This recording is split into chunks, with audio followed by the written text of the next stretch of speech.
Você sabe como é que funciona reconhecimento de paternidade, pensão alimentícia, como essa pensão é calculada?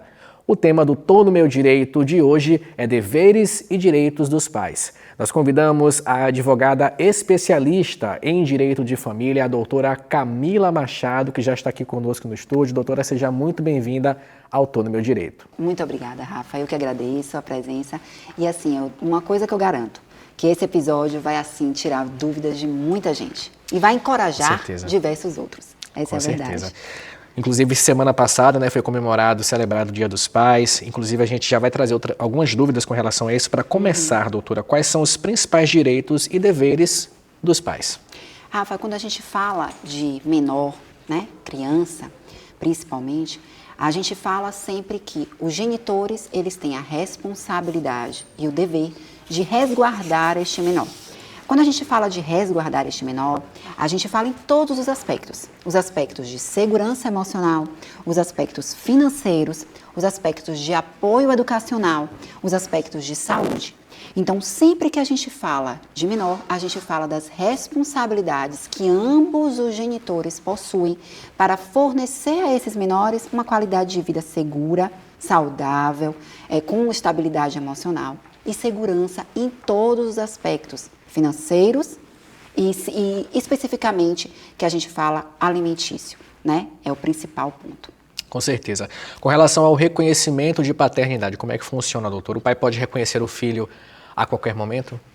Quando a gente fala de reconhecimento de paternidade, tem aquele que é o reconhecimento tradicional, o pai que ele não tem nenhum óbice, que não tem dúvidas, ele pode comparecer no cartório, fazer o registro do reconhecimento, levando seus documentos pessoais, levando a certidão de nascimento do menor, levando os documentos pessoais da mãe, do pai, os documentos, como por exemplo, comprovante de residência, ele leva até o cartório de registro e reconhece a paternidade daquele menor, incluindo o seu nome na certidão de nascimento como genitor.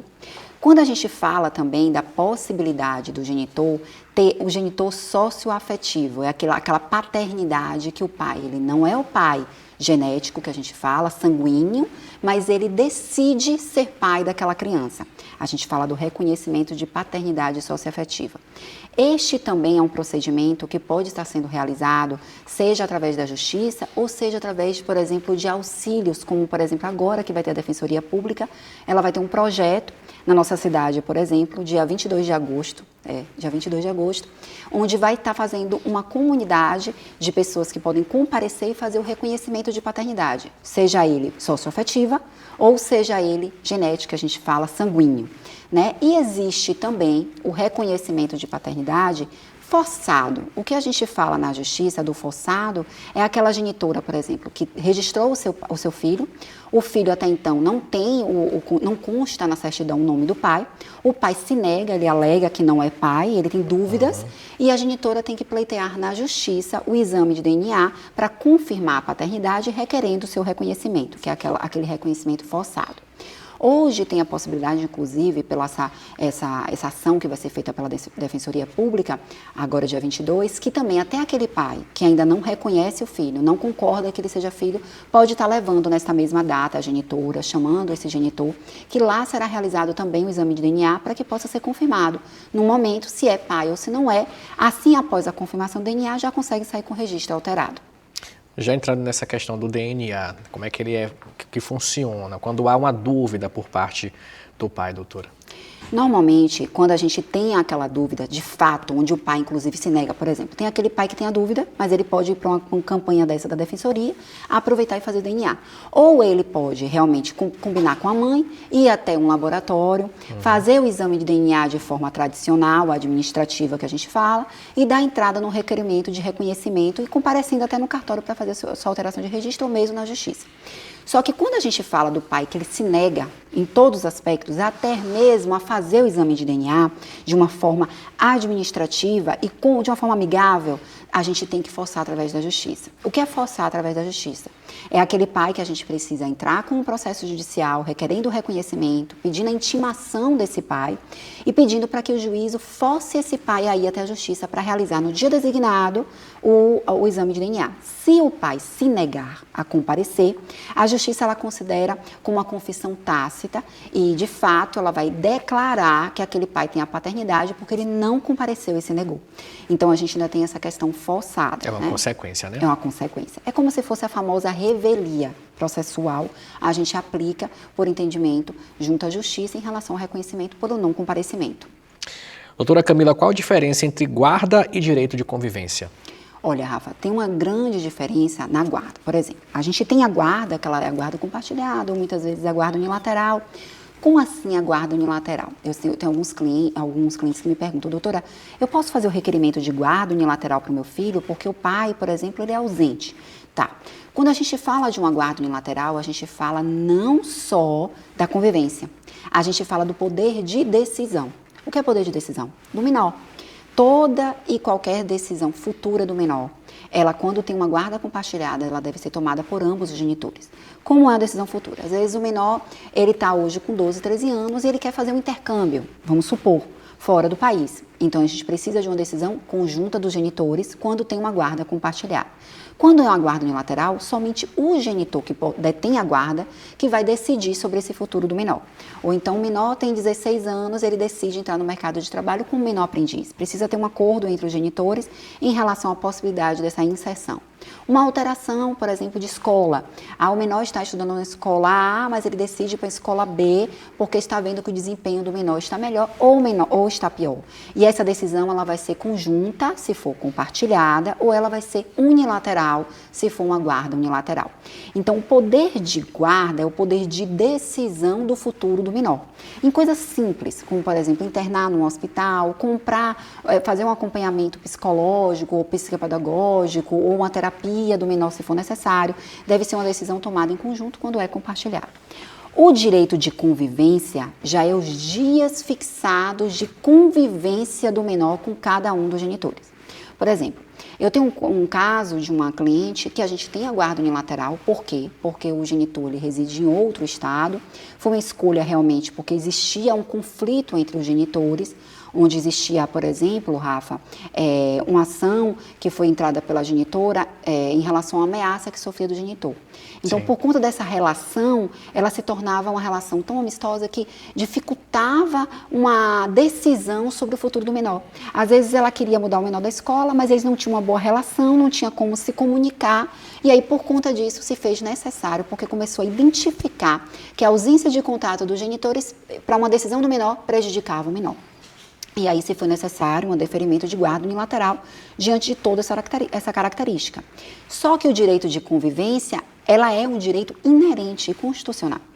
A justiça, ela entende que é necessário que a criança e o adolescente, ele tenha convivência com ambos os genitores. Eu falo em minha casa, uma coisa assim que eu sempre brinco com minhas filhas, ela fala assim, mamãe, às vezes ela fala assim, mamãe, o papai não sabe fazer tal coisa. Essas coisinhas que a mãe sabe fazer, né? Eu falo, filha, cada um tem sua importância aqui em casa.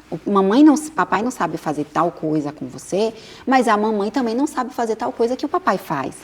Hoje a gente estava brincando até no tapete com o meu menorzinho, né, de 2 meses, aí eu falei assim pro meu esposo, meu bem, brinca com Miguel, que é meu filho mais novo, Miguel, né? Brinca com Miguel aí por enquanto arruma o cabelo da Maria, que é a minha mais velha. Uhum. Aí ela gritou, mamãe, papai não vai saber falar assim. Ei, meu bebezinho, olha para a mamãe. Ei, meu nenenzinho. Aí só a mãe. Aí eu fiz, filha, papai não vai saber fazer assim, mas ele vai arranjar um jeito de conversar com o Miguel. Aí ele, bora moleque, puxa o braço, bora moleque, puxa o outro. Então assim, eu dei risada, eu falei, tá vendo? E ele olhava. Aí, o que eu quero dizer é o seguinte, a justiça, ela entende que para a segurança emocional do menor, se faz necessária a presença de ambos os genitores. Sim. Então, é necessária uma presença paterna e uma presença materna. É importante para o desenvolvimento da criança. Aquela criança que tem um contato só com a mãe, aquela criança que tem um contato só com o pai, ele tem uma grande predisposição de ter dificuldades emocionais no futuro. Isso já foi confirmado por terapeutas, por psiquiatras, todo o abalo da ausência de convivência por ambos, porque cada um tem o seu perfil, cada um tem a sua característica. A mamãe tem um jeitinho meigo, o papai tem um jeitinho mais firme, que é importante em alguns aspectos da vida, né? Então, por conta disso, a justiça ela sempre preza pela necessidade da convivência. Por pior que seja o pai, vamos supor, não, lógico, não, que depende de situações e situações. Eu estou falando do pior que seja o pai, aquele pai ausente, o pai que só vê 2 vezes no ano, se deixar, mas a justiça vai deferir um período de convivência, porque é necessário esse contato. Então, a guarda, ela difere da convivência, certo? Você pode ter uma guarda compartilhada, com a convivência maior, com uma das partes, ou você pode ter uma guarda unilateral com a convivência igualitária, por exemplo, praticamente semanal, com ambos os genitores. Mas um dos genitores, eles escolhem, às vezes por uma decisão em comum acordo, que a guarda vai ficar com a mãe, ou não, ou então decidem ser uma guarda compartilhada, ou o próprio juízo vê que é mais interessante, diante da ausência de boa relação entre eles, o deferimento de uma guarda unilateral. Mas a convivência, ela é mantida. Entende? Entendido. Doutora, o pai ou a mãe, um desses dois podem impedir o filho, né, de ver o outro? Como é que funciona? Mas acho que não, acredito eu que não, né? Não, Na verdade, quando a gente fala de impedimento, Rafa, a gente fala sobre a possibilidade de alienação parental. A alienação parental, por incrível que pareça, o ano passado tinha saído uma decisão que tinha a possibilidade de cair algumas determinações da alienação parental e algumas regras, como, por exemplo, reversão de guarda, aplicação de multa, no caso de alienação parental. Advogados familiaristas entramos, assim, em total desespero, porque o que acontece? A alienação parental, a alegação de alienação parental, existe risco para ambos os lados. Existe o risco para aquele que está defendendo a parte contrária, muitas vezes ela inexiste uma alienação parental e a outra parte está alegando uma suposta alienação, né? E existe de fato, ou então existe de fato alienação, e existe uma criança prejudicada nesse meio. Quando a gente fala de impedimento, não, tá? O que pode acontecer é o seguinte, muitas vezes pode ocorrer de um desses genitores eles terem cometido algum tipo de agressão, eles terem tido algum tipo de, às vezes agressão física, às vezes agressão emocional, às vezes agressão psicológica, que se faz necessário uma determinação de convivência supervisionada, certo? A justiça ela vai determinar que o outro genitor vai ter a convivência, você vê a importância da convivência. Ele vai ter a convivência, mas sob supervisão de alguém que vai ser escolhido pela própria justiça ou por ambos os genitores, que tem uma boa relação com o menor, que o menor se sinta seguro, para estar presente durante a convivência, durante os momentos de convivência, né? Mas o impedimento do genitor, impedir que um veja o outro, isso é completamente inadmitido pela justiça, porque ela já configura uma possibilidade de alienação parental, gera um risco para o menor, gera um risco psicológico e emocional para esse menor em suas questões de desenvolvimento, somente realmente se existir questões específicas. Eu tive um caso de um cliente, por exemplo, que o genitor era usuário de droga. Usuário de droga, que eu digo, não é usuário de droga, aquele usuário de droga que está no meio da rua. É um usuário de droga que ele tem trabalho, ele tem tudo, mas ele tem vício, certo? E a gente conseguiu comprovar, eu estava em face da genitora, a gente conseguiu comprovar que ele realmente utilizava droga, porque a genitora pegou as drogas de fato, juntou fotos, fez vídeos, a gente reuniu provas, né? Reuniu provas, a gente buscou relatório, ele teve período de internamento, a gente conseguiu levar tudo. Comprovou para a justiça que ele realmente fazia uso. Só que apesar dele fazer o uso, no momento do uso, ele ficava agressivo, um fato. Entendi. Colocava em risco a criança, um fato. Certo? O risco da criança e a saúde da criança é que é o alerta para a justiça. Então, aquele genitor não tem condições de estar com aquela criança a sós, certo? Mas a sua convivência ela é necessária. Então, a justiça determinou o quê? Que, por exemplo, de 15 em 15, aos sábados, o genitor estaria acompanhado de uma pessoa supervisionante em um determinado horário, que seria, nesse caso, foi do horário de 9 da manhã até as 3 horas da tarde. E no domingo também ele teria esse mesmo horário de 15 em 15. O genitor, durante esse período, ele tinha um acompanhamento do menor com a babá. Nesse caso do processo, a gente escolheu a babá, que poderia ocorrer alteração, porque, por exemplo, a babá pediu demissão, a gente escolhe uma outra pessoa. Nesse caso, a mãe, minha cliente, escolheu a babá, porque a babá era uma pessoa que a criança tinha um grande carinho, porque foi desde o início do seu nascimento, né? Tinha um apego, tinha uma segurança, né? E o genitor também se sentia um pouco mais à vontade, porque tem aquela questão, muitas vezes você coloca uma pessoa que às vezes o genitor não gosta. Eu já tive situação no processo que aconteceu isso. Às vezes colocou a sogra. A sogra e ele não se batiam. E aí a sogra procurava motivos para instigar. E aí gerava aquela relação. E a criança começava a vivenciar aquela situação. No meio daquele barulho todo. Não pode acontecer isso. Tem que escolher uma pessoa neutra. Uma pessoa que ela não vai querer prejudicar o outro e que ela esteja em prol da criança. Né? Por isso que isso é tão importante, essa outorga. E nesse caso, veja, ele tem um justo motivo para requerer o afastamento. né, desse genitor, não tem uma convivência livre, que ele não possa dormir no momento, até confirmar no futuro que ele tenha talvez uma melhora, a gente poderia pedir uma alteração. A gente, no caso, ele, né? E a criança continua com o poder de convivência do pai, porque é importante a convivência do pai. Entende? É indiscutível isso, doutora. Exato. Doutora Camila Machado, a gente vai fazer um rápido intervalo. Na volta, a gente continua discutindo esses assuntos. Entre eles, vamos falar sobre pensão alimentícia. O Tô no Meu Direito volta já já.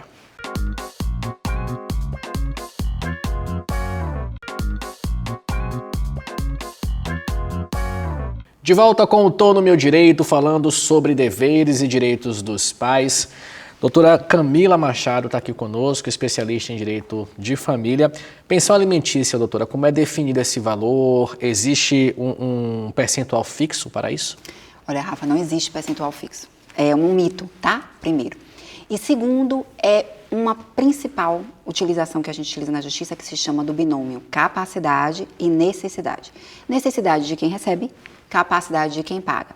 A gente faz sempre um coeficiente na justiça, que é uma análise justamente, por exemplo, do perfil financeiro do genitor e da necessidade apresentando as planilhas. Nessa planilha a gente apresenta a parte de lazer, a parte de alimentação, a parte de residência, a parte de escola, educação, que inclui como educação, saúde, transporte, e a gente chega a um coeficiente necessário para o menor dos alimentos e a gente apresenta a capacidade do genitor para cobrir essa despesa dos alimentos. Não existe percentual fixo. Muitos se falam sobre 20%, 30%, mas o tribunal já entendeu que essa porcentagem ela é modificável a depender das provas dos autos do processo. Quem está desempregado, doutora, mesmo assim tem essa obrigação de pagar a pensão? Sim. É aquela famosa frase, se você é pai e convive dentro da mesma casa com seu filho, você está desempregado, você vai passar fome junto com ele? Você vai ter que dar seu jeito. Você vai ter que ir na sinaleira vender balinha, você vai ter que olhar carro, você vai ter que lavar um carro. Então, para a justiça é a mesma situação. Não é porque você está separado e você está desempregado que você não vai ter a obrigação de pagar. Você vai ter. Só que você vai precisar comprovar a sua capacidade financeira para você conseguir pagar os alimentos dentro da proporcionalidade e da necessidade do menor. Até que idade o filho tem direito à pensão? Até o momento que o filho estuda. A gente falava antigamente, há muitos anos, até os 18 anos acabou a pensão. Não. Se aos 18 anos ele passar no vestibular, esse vestibular, ele for uma escola, um vestibular privado, uma faculdade privada, onde ele vai precisar pagar a mensalidade da faculdade e ele comprova, por exemplo, que durante o turno dessa faculdade ele vai precisar estar estudando e não tem disponibilidade para estar inserido no mercado de trabalho, ou seja, ele continua afastado do mercado de trabalho e está estudando, a gente consegue os alimentos. Inclusive, eu entrei uma certa vez com um processo de alimentos de uma menina de 22 anos, onde ela estudava e ela comprovou que ela estudava na faculdade particular e o restante do turno ela não conseguia trabalhar, então ela precisava pagar a mensalidade da escola. E foi deferido os alimentos para que o pai auxiliasse ela a pagar essa mensalidade escolar. Doutora Camila, a pensão pode ser aumentada, reduzida nesse período, né? Pode. A pensão ela é modificável. Porque quando a gente fala de processo de família, a gente fala de vida. Vida que não é estática. Hoje a criança, por exemplo, ela tem umas necessidades, amanhã ela pode ter novas necessidades, que vai ser necessária a majoração dos alimentos. Ou então o próprio genitor, ele tem uma alteração de renda. Hoje ele é um autônomo, um desempregado, mas amanhã ele virou um comerciante e ele já tem um padrão financeiro melhor. Então, se ele tem um padrão financeiro melhor, ele pode fornecer o melhor para o seu filho. Então, cabe um pedido de revisão de alimentos. Entendi. Obviamente, se não pagar essa pensão, pode... a consequência é uma cadeia, né? Sim, a gente fala muito da cadeia e é verdade. Os processos de execução de alimentos, é o processo mais assim, célere, justo, aplicado. O genitor não pagou alimentos, a mãe pode pedir tanto pelo método da constrição patrimonial, que a gente fala da penhora, Sim. Ou seja, aquele perfil daquele genitor que tem capacidade financeira e que você vê que é melhor penhorar a conta dele do que você mandar prender, ou aquele genitor que ele tem pouca capacidade financeira, mas você vê que a prisão vai ser uma forma de você coercidir ele, mas fazer uma forma mais coercitiva para que force ele a fazer o pagamento. Então, você não pagou, você executa. Mitos e verdades, doutora, recapitulando todos esses assuntos. Quem paga a pensão tem mais direitos sobre o filho do que quem não paga? Isso é um mito ou verdade? Não, mito. Guarda compartilhada significa que a criança vai morar metade do tempo com cada um dos pais? É mito ou verdade? Mito. A mãe pode impedir o pai de ver o filho porque ele atrasou a pensão, doutora? Mito.